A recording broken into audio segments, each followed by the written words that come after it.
আগামী প্রজন্ম সুচ্চার, বুঝিয়ে দিতে হবে ন্যায্য অধিকার। মেধাবী ছেলেটা বেকার, অধিকার চাওয়া মাত্রই বানিয়ে দিলে রাজাকার।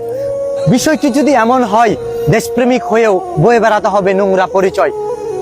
দেশের মানুষের জন্যই হয়েছিল মুক্তিযুদ্ধ, কোটা আন্দোলন তারই একটা অংশ মাত্র, করতে চেয়েও না বাকরুদ্ধ। দেশের মানুষের জন্যই মুক্তিযোদ্ধারা করলো লড়াই, কোটা দিয়ে আম পেরে খেলো, নাতি নাতনিরা করলো লড়াই।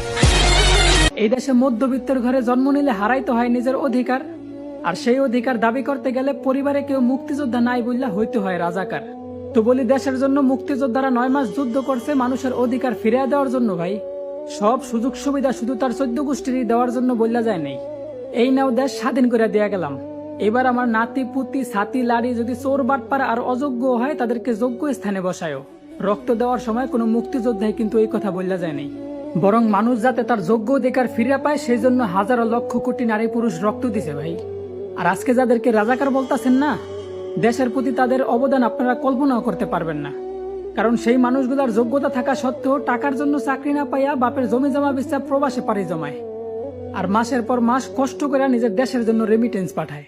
যেখানে আমাদের পূর্বপুরুষরা একটা মেয়ের সম্মান রক্ষার্থে বড় বড় যুদ্ধ করতেও দ্বিধাবোধ করে নাই, সেখানে আজ আমাদের রাজপথে মানুষ মানুষের উপর হিংস্র প্রাণীর মতো ঝাঁপায় পড়তেছে, আর তাদের শিকার থেকে কোনো নারী পুরুষ বাদ যায় নাই।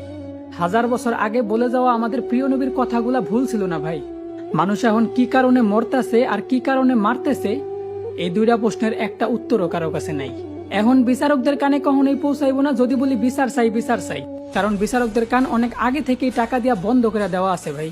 তো পরিশেষে একটা কথা খুব দুঃখ নিয়েই বলতে হবে আমার, যে নিজের এক স্বাধীন দেশের নাগরিক হিসাবে পরিচয় দিতে লজ্জা হয় আমার।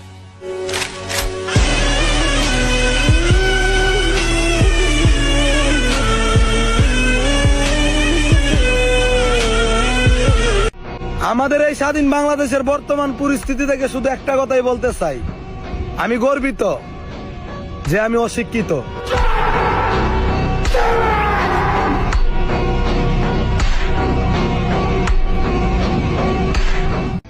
বাংলাদেশের বর্তমান পরিস্থিতি দেখে একটা রিকশাওয়ালা বলতেছিল, আমি গর্বিত যে আমি অশিক্ষিত।